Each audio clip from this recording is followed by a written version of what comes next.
Welcome welcome viewers, you are watching tube science learning academy.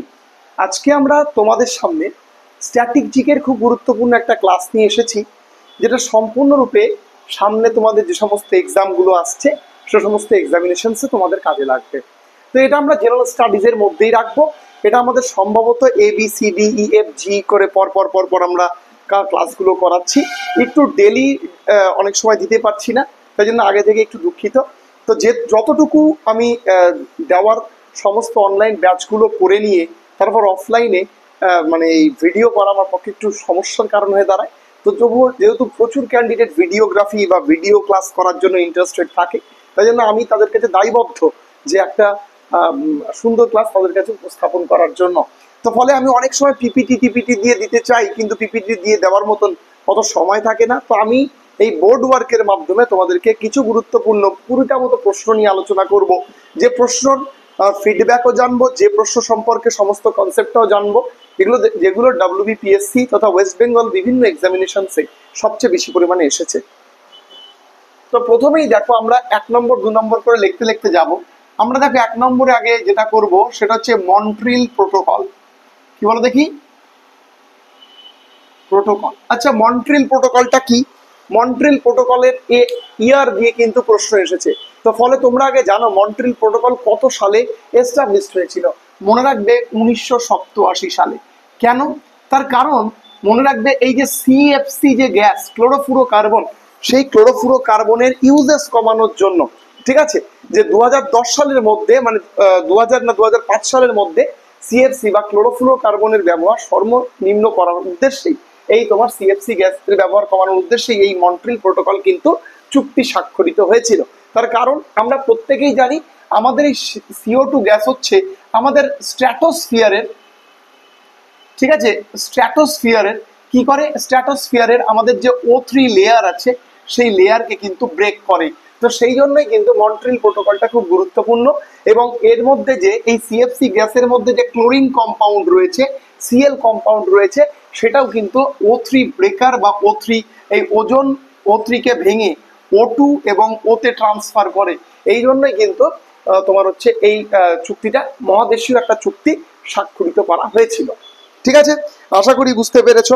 চলো আমরা এবার তারপরে দেখবো আর একটা ইন্টারেস্টিং। দেখো, স্ট্যাটিক জিকের মধ্যে আমি সমস্ত সাবজেক্টের মানে একটা বলা যেতে পারে কনসেপ্ট নিয়ে আমি কিন্তু জিনিসটা করছি।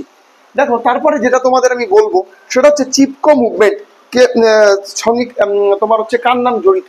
আচ্ছা দেখো, চিপকো মুভমেন্ট হচ্ছে চিপকো মুভমেন্ট। আচ্ছা, কত সালে হয়েছিল? 1973। কে বলো দেখি? কে? এটা মনে রাখবে, সুন্দরলাল বহুগুণা। ভালো করে মাথায় রাখবে। তিনি এই যে এই যে তোমার হচ্ছে বলা যেতে পারে বনচ্ছেদ, যে তোমার বড় বড় গাছ তো ছেদ করে চোরা শিকারী কারবার এবং অন্যান্য কারবারের রেসপেক্টে 1973-তে কিন্তু এরকম একটা ঘটনা ঘটেছিল। এবং এটা চিপকো মুভমেন্ট থেকে যে কোনো পরীক্ষায় কিন্তু সবচেয়ে বেশি পরিমাণে প্রশ্ন কিন্তু আমরা আসতে দেখেছি। তো ফলে সেগুলো তোমাদের একটু ভালো করে জেনে নিতে হবে। ঠিক আছে, এইবার চলো আমরা যেটা জানবো যে আমাদের অ্যাসিড বৃষ্টির জন্য, ভালো করে বুঝবে, অ্যাসিড বৃষ্টির জন্য, অ্যাসিড রেনের জন্য কোন কোন তোমার হচ্ছে অ্যাসিড দায়ী। দেখো, এই প্রশ্নটা যথেষ্ট কন্ট্রোভার্সিয়াল স্ট্যাটাসের প্রশ্ন। তার কারণ এই অ্যাসিড রেন থেকে প্রশ্ন কিন্তু অনেকবার এসেছে। কখনো কখনো কোনো বইয়ে H2SO4 দেওয়া রয়েছে, কখনো কখনো কোনো বইয়ে HNO3 দেওয়া রয়েছে। কিন্তু আমি তোমাদের একটা কথা বলি, যে তোমাদের কিন্তু এর মেন অ্যান্সার হবে H2SO4, সালফিউরিক অ্যাসিড দায়ী। ঠিক আছে, যেহেতু সব জায়গায় এটা নিচ্ছে এটাই হবে, কিন্তু যদি এইটা না থাকে তাহলে সেক্ষেত্রে তোমাদের HNO3টাও বলতে পারো। ভালো করে মাথায় রাখবে, HNO3টা বলতে পারো। ঠিক আছে, তো অ্যাসিড বৃষ্টির জন্য কিন্তু আবার HNO3 সাথে সাথে HNO2 বা নাইট্রাস অ্যাসিডকেও কিন্তু দায়ী করা হয়। ভালো করে মাথায় রাখবে। চলো দেখো, 4 নাম্বার আমরা যেটা বলবো, খুব গুরুত্বপূর্ণ প্রশ্ন, যে অ্যাকোয়া রিজিয়া কি?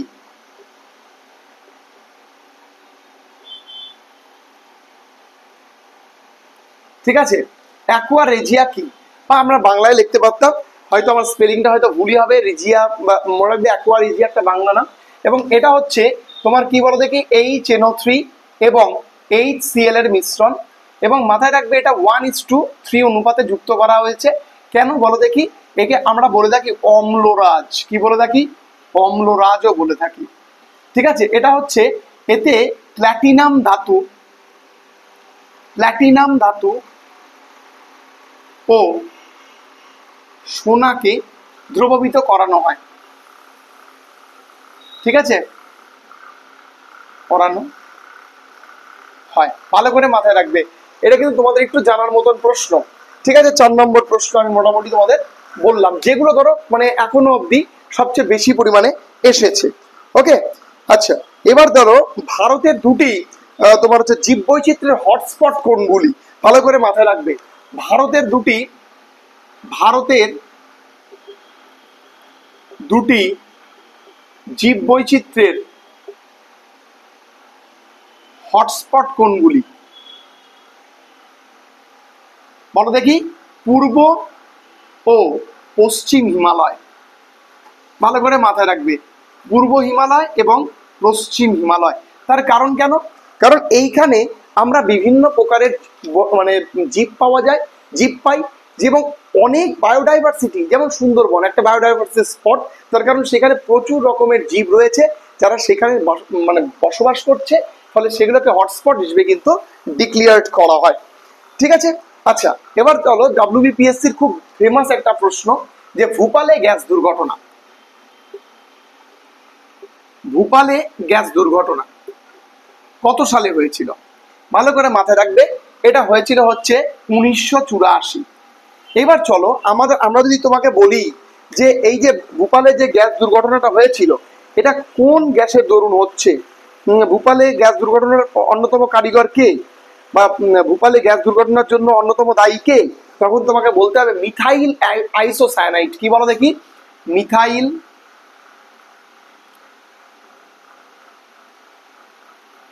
আইসোসায়ানাইড। ভালো করে মাথায় রাখবে। ঠিক আছে, আচ্ছা, এবার দেখো আমি এখানে এর সংকেতটা একটু বলে দিচ্ছি, C2H3NO।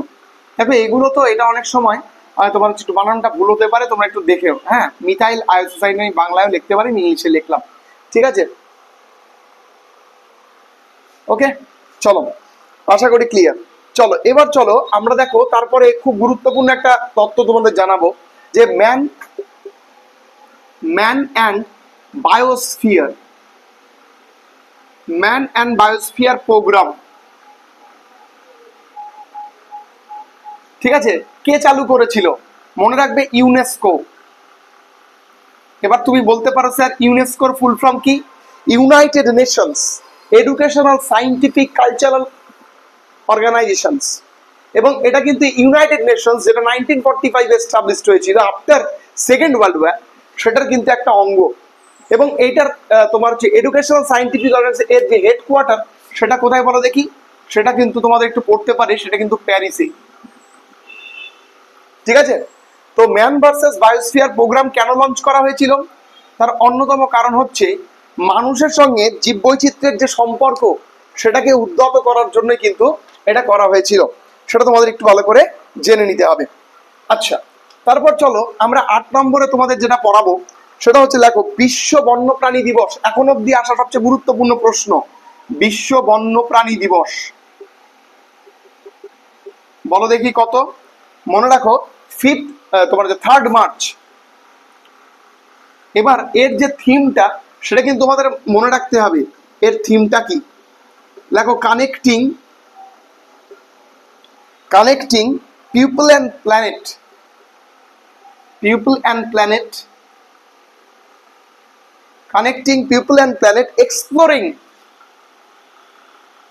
exploring digital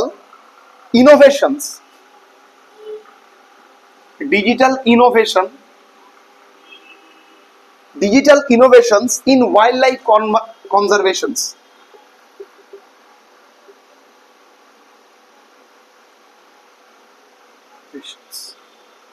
ভালো করে মাথায় রাখবে, এর থিম থেকে কিন্তু অনেক প্রশ্ন এসেছে, তাই জন্য তোমাদের বলে দিলাম। ঠিক আছে, আচ্ছা, এবার তোমাদের দেখো যে প্রশ্নগুলো এসেছে তোমাদের silent valley, silent valley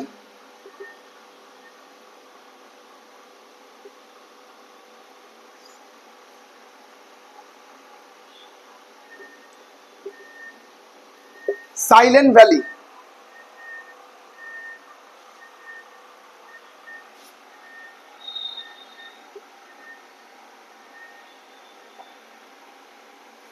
national park কোথায় প্রতিষ্ঠিত বলো দেখি, বলো দেখি। মনে রাখবে সাইলেন্ট ভ্যালি ন্যাশনাল পার্ক হচ্ছে কেরালা। আচ্ছা, আর অন্যান্য তো আছেই। তো তোমরা তোমাদের একটা প্রশ্ন রাখলাম, তোমরা উত্তর দেবে যে ফার্স্ট ফ্লোটিং ন্যাশনাল পার্ক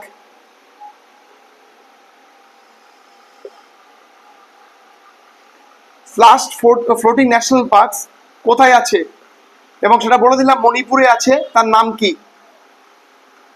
তোমরা বলবে মণিপুরে আছে, তার নাম আমি জানতে চাইলাম। ঠিক আছে, এটা 10 নাম্বার।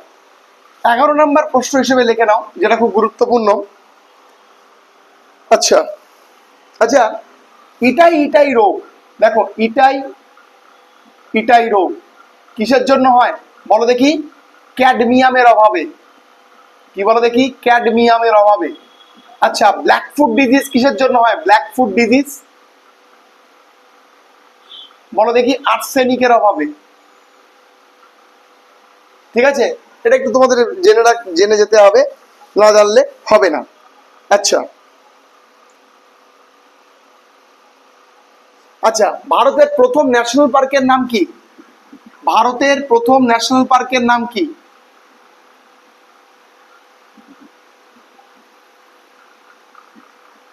পার্ক বলো দেখি? কত সালে এস্টাবলিশড হয়েছিল? 1836-এ। কি বলো দেখি? Jim Corbett. Jim Corbett. এবং যেটা আগে কি, এবং যেটা উত্তরাখণ্ড, এবং যেটা আগে রাজীব গান্ধী ন্যাশনাল পার্ক নামে পরিচিত ছিল। রাজীব গান্ধী ন্যাশনাল পার্ক নামে পরিচিত ছিল, সেটা একটু ভালো করে মাথায় রাখবে। 13 নম্বর, সুলতানপুর ন্যাশনাল পার্ক, জেলে এসেছে Sultanpur national park. National park কোথায় বলো দেখি? তোমরা যদি রেজলিউশন একটু কম মানে চকচকা না দেখতে পাও, তোমরা ডান দিকের উপরে দেখবে সেটিংস বাটন আছে ফোনে, তোমরা সেখান থেকে রেজলিউশন বাড়িয়ে নাও, তুমি দেখতে পাবে। এটা কোথায় আছে বলো দেখি? হরিয়ানা। ঠিক আছে, ব্যাস। আর ক্যাম্পবেল বয় ন্যাশনাল পার্ক খুব গুরুত্বপূর্ণ, যেখান থেকে প্রশ্ন তোমাদের আসার সম্ভাবনা আছে। ঠিক আছে, ন্যাশনাল পার্ক থেকে কিন্তু প্রশ্ন আসে। চলো, আচ্ছা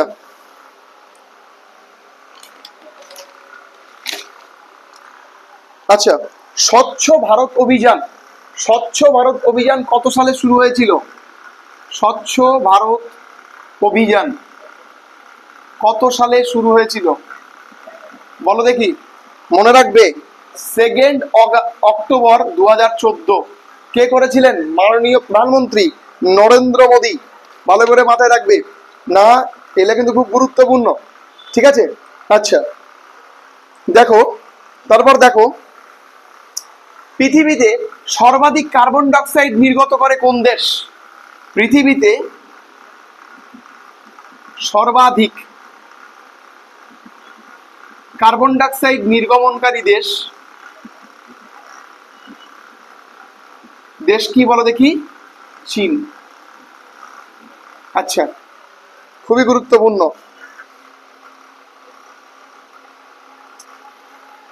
আচ্ছা, তারপর দেখো,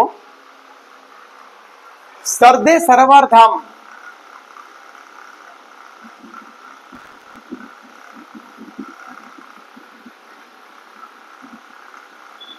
ধাম কোথায় রয়েছে বলো দেখি? নর্মদা নদীর উপরে রয়েছে। আচ্ছা, উচ্চতম ধামের নাম কি? সবচেয়ে এগুলো কিন্তু সেপারেট ক্লাস দেওয়া হয়েছে, দেখবে ক্লাসে যারা যারা পেড ব্যাচে রয়েছে আমার, যারা যারা এখনো আমাদের পেড ব্যাচে যুক্ত হতে চাও, তারা তোমরা ডেসক্রিপশন থেকে আমাদের অ্যাপ ডাউনলোড করতে পারো, বা প্লে স্টোর থেকে টিউব সায়েন্স লার্নিং সার্চ করে নিয়েও তোমরা দেখতে পারো। সব কিছু সেপারেট সেপারেট লিস্ট দেওয়া হয়েছে এগুলোর জন্য, ঠিক আছে? তো এগুলো সাবজেক্ট সারাবার খুব গুরুত্বপূর্ণ। সবচেয়ে উচ্চতম দামের নাম কি? ড্যামের নাম কি? ড্যাম বলা যাবে না, ইংলিশে দাম, বাংলা দাম বলছি। তো মনে রাখবে সেটা হচ্ছে ভাগীরথী নদী, তেরি ধাম, তেরি ধাম, ঠিক আছে? কোথায় আছে? ভাগীরথী নদীর উপরে আছে, ভাগীরথী নদীর উপর রয়েছে, ঠিক আছে? খুবই বৃহত্তম। আর বাকরানাঙ্গল আর হীরাকুদ, এটা কিন্তু খুব গুরুত্বপূর্ণ, তোমরা দেখো, ঠিক আছে? আচ্ছা, তামাক প্রস্তুতিতে সর্বপ্রথম সবচেয়ে বেশি পরিমাণে তামাক উৎপাদন হয় কোন রাজ্যে? তামাক কোন ডিস্ট্রিক্টে পশ্চিমবঙ্গের তামাক উৎপাদনে প্রথম কে বলো দেখি? কুচবিহার।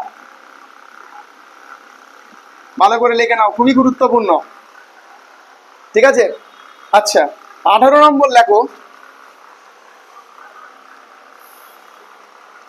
তাজমহল, ঠিক আছে? আচ্ছা, তাজমহল, আগ্রার তাজমহল ক্ষতি হচ্ছে কিসের জন্য?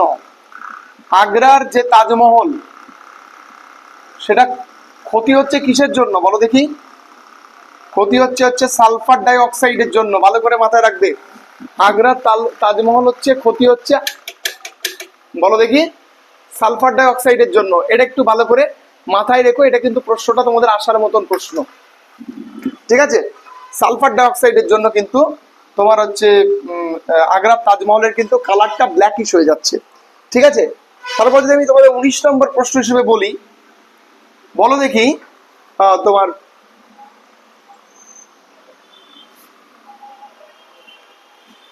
হ্যাঁ, আচ্ছা, বিশ্বের সবচেয়ে বেশি পারমাণবিক শক্তি কার কার কাছে রয়েছে? বিশ্বের সবচেয়ে বেশি পারমাণবিক শক্তি কার কাছে আছে বলো দেখি? USA, United state of America. ভালো করে মাথায় রাখবে, ইউএস এর কাছে সবচেয়ে বেশি পরিমাণে রয়েছে। আচ্ছা আচ্ছা, 20 নম্বরে আমি তোমাদের ইনক্লুড করলাম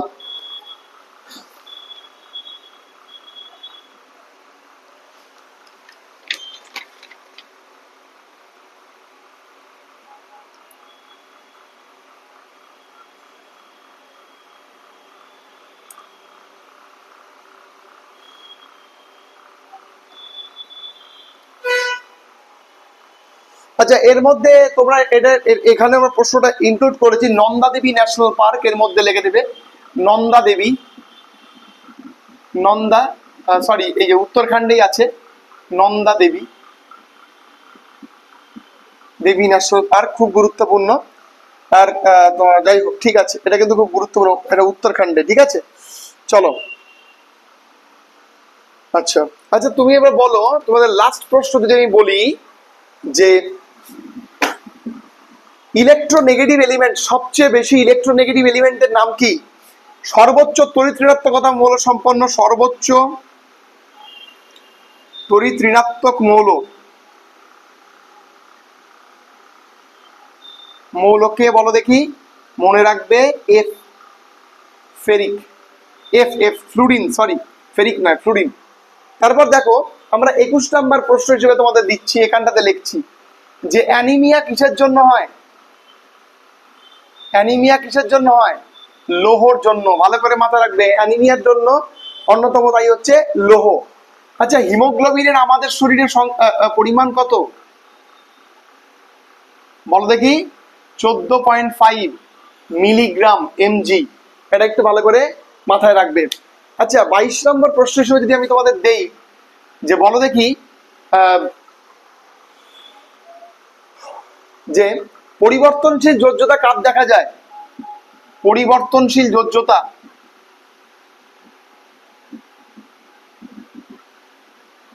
কার দেখা যায় বলো দেখি? সন্ধিগত মৌলগুলোর দেখা যায়, সন্ধিগত মৌলের দেখা যায়, সন্ধিগত মৌলের দেখা যায়। তো আমি মোটামুটি 22-23টা, মোটামুটি এখানে 25টা মতো প্রশ্ন নিয়ে আমি আজকে আলোচনা করলাম। এবং দেখো, খুব ফাস্টেস্ট ওয়েতে কিন্তু আলোচনা করা গেল, এবং আমি সম্পূর্ণ জিনিসগুলো এখানে মোটামুটি আছে 22-23টা প্রশ্ন, কিন্তু তুমি হিসাব করে দেখো এর মধ্যে প্রচুর কটা গুরুত্বপূর্ণ ন্যাশনাল পার্কস বলেছি, অন্য কিছু বলেছি যেগুলো খুব গুরুত্বপূর্ণ, যেগুলো তোমাদের ভালো করে পড়তে হবে। চলো দেখা যাবে পরবর্তী ক্লাসে। আজকে এইটুকুই, সবাই খুব ভালো দেখো। মনে হয় আমার রেকর্ডিং ইস্যু হয়েছে, এরপরের দিন দেখা হবে। চলো।